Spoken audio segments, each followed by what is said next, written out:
Hello everyone, this is a continuation of the part 1 about women power during their menstruating period. The power of women and women as living goddess, living deity, living shrine, living altars. So women know yourselves, men know your women, know your daughters, know your female friends, female colleagues, your sisters. It's important to know so that you can be able to function well on this earth. Okay? Yeah. So yeah, I have already discussed some aspects about this topic, some rules and regulation, why the rules are there. So if you have not watched the part 1, go through my profile, you'll be able to see the part 1 in order for you to understand this part 2 better. Okay? Yeah, okay. They also put a rule that women shouldn't do water appeasement during their menstrual cycle. Why do they put that? It's because water is also a female and she's dominant. Okay? Even in our body, we have more water in our body. And our blood is controlled by fire elements. And water quenches fire. So as a woman, if you go and do water appeasement during your period, the water energy, the mother of all water, which is more dominant than a living female, is going to interfere with your menstrual cycle. So when they tell you not to do water appeasement, they are trying to protect you. Okay? So that's why they said don't do water appeasement during your period. The water appeasement, the energy of the water, the river, the lake, any weather sea that you're going to is going to interfere with your own menstrual cycle, because she is more dominant than, even though you're more dominant, absorbing all kinds of energy. She is the mother of all waters, and your body, you have more water. So she's controlling the water in your body, and she quenches the fire which your blood is functioning. Okay, because our blood is controlled by fire elements. Water quenches fire. That is why they tell you don't do water appeasement during your period, but they don't explain to you exactly why.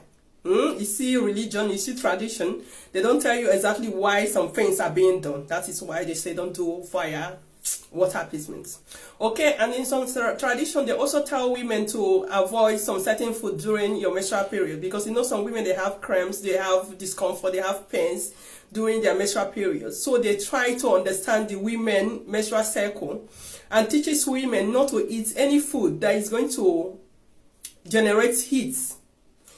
Any food that you eat that generates heat in your body is going to affect your menstrual cycle in a way that you feel so uncomfortable, it will be unbearable for you. So for you to have a smooth cycle, look for food, change your diet when you have your periods. And some cultures, they have that too, because those cultures that they always honor women during their menstrual cycle, they try everything to make sure the process is easier for every woman. Okay? And so they also have some other rules and regulations that women shouldn't do without explaining why. Okay? Some other one is some women in some cultures, they will tell the women to take time off during their period. Okay? At least for the first 3 days of a woman's menstrual period, it's important for them to have rest, you know, because that time their body is regenerating, is cleansing their body. Okay, at that period, women should have rest. That period, they are so connected to spiritual world. And when they are doing prayers, their prayer answers so fast during these periods. So some cultures, they will tell you to have rest. Even your body is telling you to have rest, because our ancient ancestors, they understand this thing. This is why they always want women to have rest during their menstrual period. They don't do much things, because it's also interconnected to Mother Earth. You know, there are sometimes a period, if you are a farmer, during agriculture, there are a period that you let the earth rest before you go and plant or harvest anything. It's the same thing with women. During the menstrual cycle, they are regenerating, they are cleansing. So that time is important to let a woman rest. Okay? Giving them rest so that they can be able to focus on themselves. Okay, another rules that they also have that people do not understand is restricting women into a hut. There are some culture that you say that when a woman is menstruating, okay, they take these women, they have a special house somewhere in the middle of nowhere that they'll go and stay there by themselves. Okay? The reason for that is because when a woman is menstruating, we are very sensitive, okay?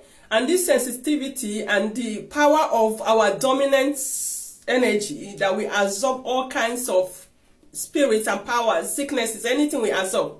So they put women in those hut, those small houses in secret places, so that to prevent them from getting sick.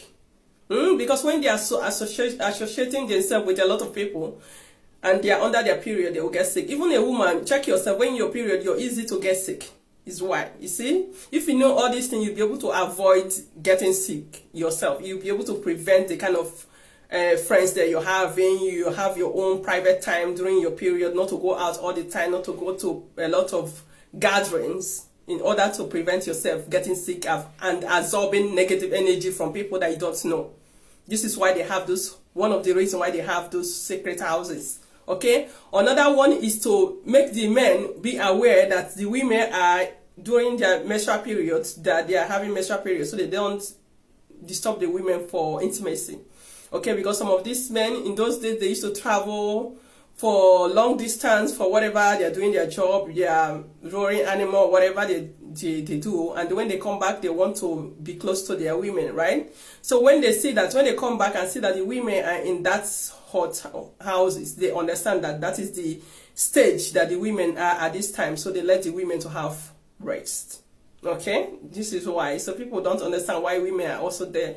So another reason why the women also have that sacred houses that they go to when they have their periods is for them to meditate, to bring revelation, to do spiritual rituals together as a group during that time, because they know their power, they know what they can be able to manifest. So their husbands are home waiting for them to bring revelation to them, waiting for them to manifest their prayers to help the men, because spiritually women are supposed to stand for their men, for people around them, for your home. Okay, this is why you are a deity, a living deity. And during periods, women in the ancient time, they understand themselves, they gather themselves and they pray for their family, they do rituals. And during this time, your spiritual eyes is very open. You can be able to bring revelation to your family, to your community. This is why they have those sacred houses for women. So now, if you have your period, this is when you should be quiet, have private time. You will see yourself, you'll be very sensitive to the spiritual things as well. Your spiritual eyes will be more clear, especially for you people that always, if you're a seer, you're already seeing to be more clear. Your sensitivity, telepathic, everything will be activated during your period. Okay? So when you have periods, when you should pray for yourself most, when you should pray for your partners, your families, mothers, pray for your children, don't curse them. Okay? Girlfriend, if you have a good boyfriend, pray for him. And men should learn to pet their women, like especially, you know who they are right now. So if you want them to be praying for you, to be interceding for you, you also have to be blessing them, be giving them things, gifts, make them happy, because when they're happy, they bless you. It's like when you go to any shrine, any altar, when you're happy, when you happily bless that shrine, you give them offerings, sacrifices, they bless you. The same way with women, okay? So every people, they understand this, the power of a woman, and some of them, they take advantage of it. They will sleep with the woman and they will collect the glory of the woman, because the women do not know themselves. As a woman, before you even sleep, you should be praying to your yoni, praying to your womb. Anyone that comes there to steal for evil purpose should not be able to collect anything, So protect yourself, women. And men, know what you have. Know your female children. Know people around you that are female. Be nice to them so that they can bless you. Tell them who they are. When they're their period, you as a partner that have a woman, you should be checking when she has her period, so that you don't be intimate with her. She's going to absorb your energy. During this time, she encourages her to do prayers, make all the provision for the process to be easier for her, because physically she's weak because of hormone changes in her body, but spiritually she's so powerful and she can manifest anything for you as a man. Okay, so learn about women. Women, learn about yourself. You are not just an ordinary person. You are a spirit living in a body. You are a deity, a shrine, a temple. That's why the Bible says anyone that finds a woman finds a good thing. But they don't tell you exactly the full details why. Okay? Bye for now.